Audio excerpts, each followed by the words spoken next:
yang sama-sama mengharap ridha Allah Subhanahu wa taala. Syukur kita kepada Allah Subhanahu wa taala. Dialah Allah Subhanahu wa taala zat yang telah memberikan kita begitu banyak nikmat sehingga kita diberikan taufik dan hidayah dapat melaksanakan perintah-perintah Allah. Salawat serta salam kita hadiahkan kepada Nabi besar kita Rasulullah Muhammad sallallahu alaihi wasallam. Allahumma shalli ala Muhammad wa ala ali Muhammad. Kita berharap mudah-mudahan di yaumil mahsyar nanti mendapatkan syafaat dari beliau. Amin amin ya rabbal alamin. Hadirin yang sama-sama mengharap ridha Allah taala. Di dalam Islam ada suatu bab yang cukup besar, ini namanya bab muamalah. Hadirin Allah Subhanahu wa taala, muamalah menjadi bagian yang lumayan besar atau sangat besar dalam Islam.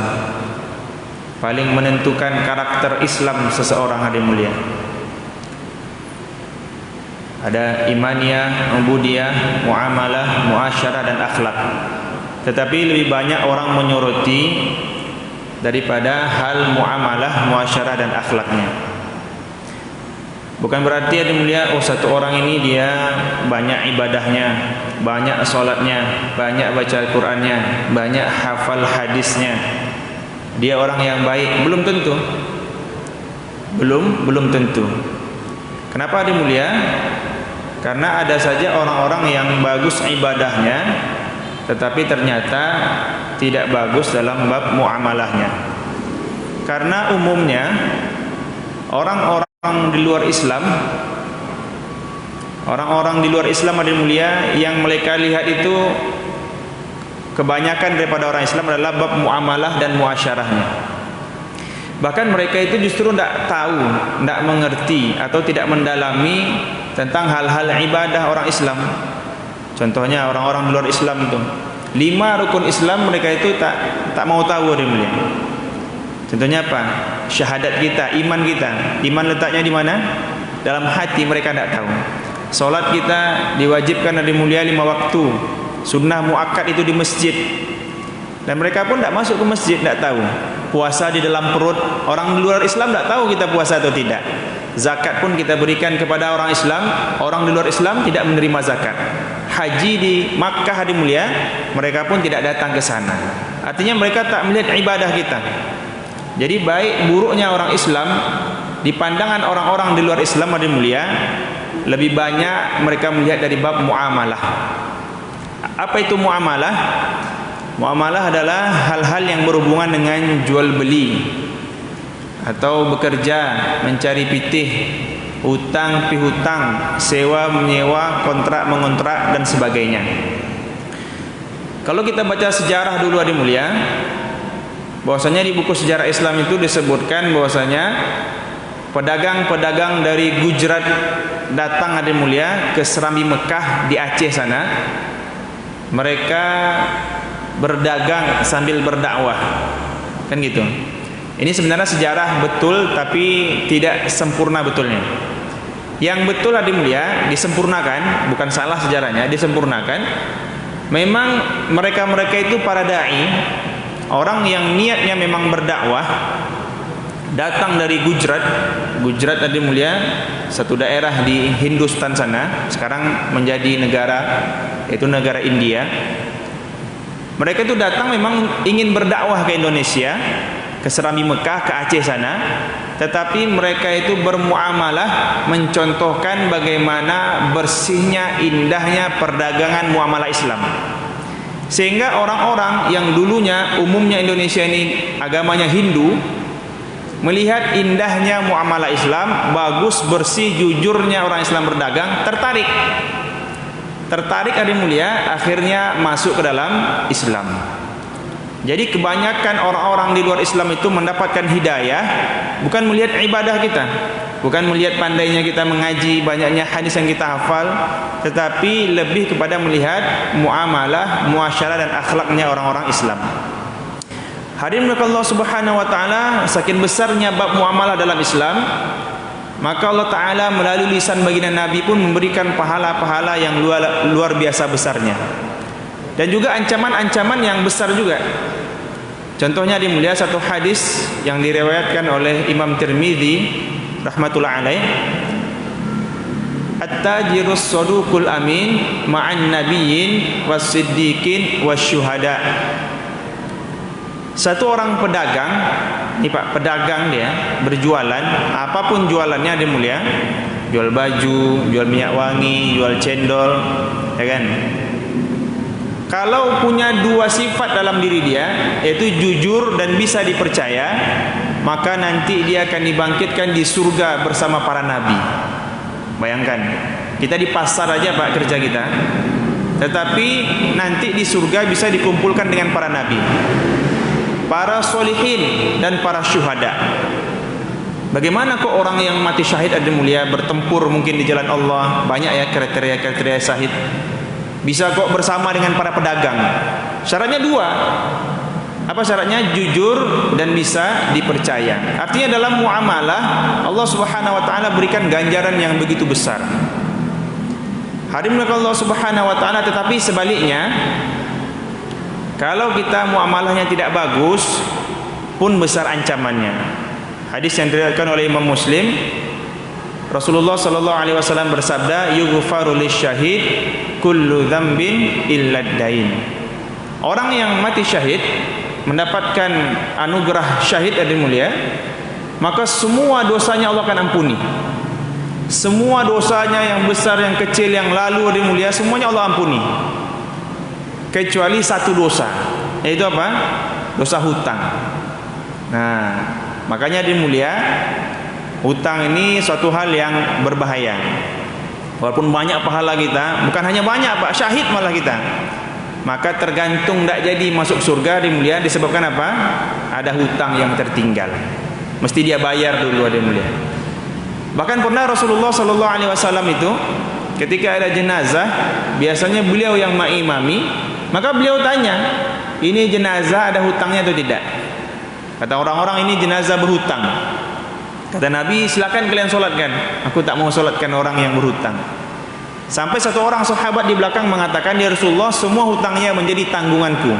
Maka Nabi mau menyolatkannya. Makanya biasa kalau kita mau solat jenazah, ada saja ahli bait yang mengatakan, apabila ada hutang pihutang, bisa diselesaikan kepada ahli bait, baru mau disolatkan.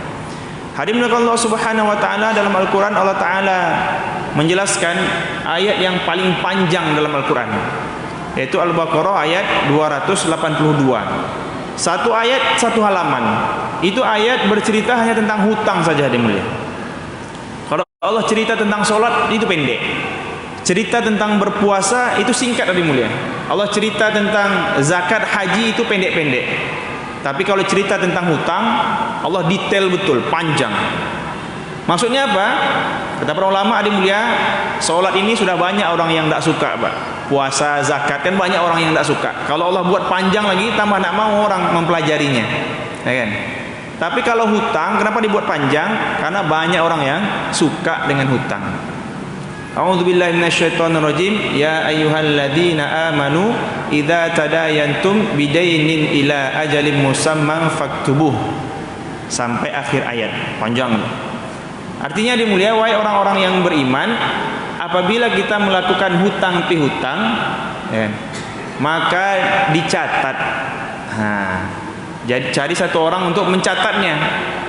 Dan hadirin Allah Subhanahu wa taala didiktekan, saya Fulan bin Fulan berhutang kepada Fulan bin Fulan dengan jangka sekian. Mesti ada saksinya. Yang mendiktekan itu bagusnya orang yang berhutang.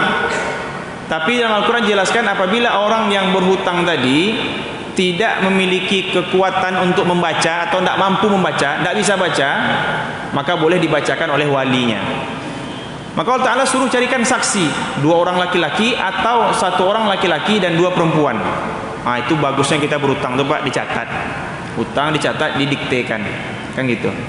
Hadirin Allah Subhanahu wa taala, supaya apa? Supaya ingat, kalau lupa ada yang mengingatkan, ada saksi. Karena dimulakan Allah Subhanahu wa taala, Rasulullah SAW mengingatkan kepada kita dalam hadis yang diriwayatkan oleh Imam Muslim, atadruna manil muflis. Nabi bertanya dengan para sahabat. Jadi kalau Nabi bertanya itu maksudnya memberitahu. Kalian tahu enggak siapa sebenarnya orang yang bangkrut itu yang sebagaimana? Kata para sahabat, orang bangkrut menurut kami orang yang tidak punya harta, tidak punya kekayaan. Kata baginda Nabi, tidak. Orang yang bangkrut, sebenar-benarnya bangkrut adalah orang yang ketika menghadap Allah di hari kiamat nanti membawa banyak pahala solat, pahala puasa, pahala zakat, termasuk puasa Ramadan. Banyak pahala puasanya, pahala solat, pahala zakat. Tetapi selama di dunia sering mengejek, mencaci, menfitnah, menuduh orang, dan banyak memakan harta-harta orang, menyakiti, bahkan sampai membunuh. Sehingga orang-orang yang terzolimi tadi, hadirin mulia, datang menuntut haknya. Misalnya kita punya hutang 10.000, maka orang itu hadirin mulia ketika di akhirat menuntut hutangnya. Dan 10.000 kita di dunia ini beda nanti 10.000 di akhirat. Jangan-jangan hadirin mulia 10.000 hutang kita ternyata diambillah seluruh pahala puasa kita selama ini, hadirin mulia. Betapa ruginya gitu. Nanti sampai ada utang yang lain lagi, pernah mencaci orang dan sebagainya, akhirnya sampai habis pahalanya. Sudah habis pahalanya hadirin mulia, bahkan masih ada lagi orang yang datang, sehingga dosa-dosa orang yang datang kepada dia tadi menuntut haknya diberikan kepada orang yang bangkrut tadi. Akhirnya apa dimulia? Tadinya datang dengan membawa begitu banyak pahala, akhirnya berubah menjadi begitu banyak dosa. Allah campakkan ke dalam neraka. Ini bangkrut yang sebetul-betulnya bangkrut. Maka hadirin Allah Subhanahu wa taala, penting kita perbaiki, apalagi di bulan suci Ramadan kan, kita belajarlah memperbaiki muamalah kita supaya menjadi lebih bersih lagi. Banyak sebab-sebab orang-orang dahulu hadirin mulia masuk dalam Islam sebab muamalah dan muasyarah. Ada satu kisah singkat saja, kisah Sayyidina Ali karamallahu wajahu. Ketika itu beliau menjadi Amirul Mukminin. Hadirin mulia, Amirul Mukminin ini presiden, Pak. Presidennya umat Islam. Ketika itu Islam menguasai 2/3 dunia. Ketika beliau sedang berjalan-jalan atau belusukan lah Pak ya, maka beliau di pemukiman satu orang Yahudi, pemukiman Yahudi melihat ada baju besi milik beliau. Jelas betul, tanda-tandanya jelas, ini baju besi memang punya beliau. Maka ditanya sama orang Yahudi, Pak, ini baju besi ini kayak kelihatannya punya saya ini, Bapak dapat dari mana? Maka dimulia, kata orang Yahudi tadi, wahai Pak Presiden atau Amirul Mukminin Ali bin Abi Thalib, kamu lihat kalau di rumah saya ini punya saya, kalau di tempat kamu berarti punya kamu. Sehingga cerita berdebat, akhirnya Sayyidina Ali menyarankan ayo kita ke pengadilan. Berjalan berdua ke pengadilan, sampai di dalam pengadilan hadirin mulia, Sayyidina Ali memberikan salam, dijawab sama semua orang yang ada di pengadilan. Terus antri. Ya, bukan prioritas, oh ini presiden datang dahuluan, tidak. Islam mengajarkan hadirin mulia, Sayyidina Ali mencontohkan, saya datang terlambat maka saya dapat giliran yang terakhir, ya kan? Bukan oh mentang-mentang pangkatnya tinggi dia tak boleh macet di jalan, hadirin mulia. Dikawal tak boleh macet di jalan. Kalau Sayyidina Ali dulu tidak, dia datang belakangan, dia di sidang belakangan. Ketika itu hakim namanya Suraih, hakim namanya Suraih. Hakimnya orang Islam, semua yang ada di pengadilan itu orang-orang Islam yang bekerja di sana, yang ditunjuk oleh Sayyidina Ali, ketuanya Sayyidina Ali, presidennya Sayyidina Ali. Singkat cerita, sampai pada persidangan Sayyidina Ali, ditanya sama Suraih, masalahnya apa, kasusnya apa? Setelah diceritakan kasusnya dimulia, maka Suraih sebagai hakim meminta saksi atau bukti kepada Sayyidina Ali, ya kan? Mana saksinya kalau memang baju besi itu punya kamu? Kata Sayyidina Ali, ada saksinya, hamba sahaya. Oh, hamba sahaya budak tidak bisa jadi saksi.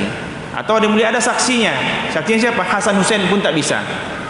Atau satu riwayat mengatakan tidak ada yang tahu baju besi itu punya saya kecuali Hasan Hussein dan Fatimah. Sementara Fatimah pun sudah meninggal dunia ketika itu.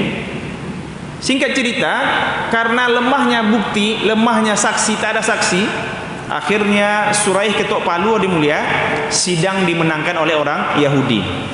Bayangkan di pengadilan Islam, muamalah Islam, walaupun yang disidang ketuanya orang Islam, yang menyidang hakimnya adalah anggotanya atau orang yang ditunjuk oleh Sayyidina Ali, tapi yang hak tetap kalah, walaupun tidak mungkin Sayyidina Ali ini berbohong, kan gitu. Akhirnya di mulia setelah selesai sidang, Suraih pun turun bersalaman dengan Sayyidina Ali dan jalan seperti biasa, tidak ada dendam, tidak ada marah, sudah kalah. Satu orang Yahudi tadi bingung dia, maka dia panggil hakim dan Sayyidina Ali, ini sudah selesai sidangnya, sudah, baju besi punya kamu, kata Sayyidina Ali, walaupun aku yakin itu punya aku. Akhirnya kata orang Yahudi tadi, coba kita duduk dulu sebentar. Ini dah di luar sidang, duduk bertiga di mulia. Dia katakan, izinkan aku mengatakan sesuatu yang sebenarnya. Dia katakan, sebenarnya baju besi ini memang punya Sayyidina Ali. Aku curi, kata dia. Memang orang Yahudi bandel, aku curi. Tetapi hari ini aku melihat begitu indahnya muamalah orang Islam. Di pengadilan tadi dia melihat begitu indahnya muamalah orang Islam, hakim tidak pilih kasih, kan? Begitu persidangan berjalan dengan adil dan jujur, sehingga tergugah hatiku untuk berkata jujur, mengembalikan sekarang baju besi ini aku kembalikan kepada Sayyidina Ali, dan asyhadu an la ilaha illallah wa asyhadu anna Muhammadar Rasulullah. Dia pun langsung masuk dalam Islam. Apa jawaban dari Sayyidina Ali? Kata Sayyidina Ali, wahai saudaraku, sesungguhnya keislamanmu lebih aku cintai daripada baju besi ini. Sekarang baju besi ini aku hadiahkan kembali untuk kamu. Nah, ini adil mulia, disebabkan muamalah orang Islam, maka orang-orang di luar Islam cinta kepada Islam. Kalau sekarang bagaimana pengadilan adil mulia? Suatu riwayat mengatakan kalau ada 3 hakim, maka 2-nya di dalam neraka. Maju tak gentar membela yang bayar. Maka dimuliakan Allah Subhanahu wa taala, kita belajar bagaimana menjadi orang Islam yang bermuamalah bersih dan baik, apalagi dalam bab jual beli dan sebagainya. Mudah-mudahan ada manfaatnya. Subhanakallahumma bihamdika asyhadu an la ilaha illa anta astaghfiruka wa atubu ilaik. Assalamualaikum warahmatullahi wabarakatuh.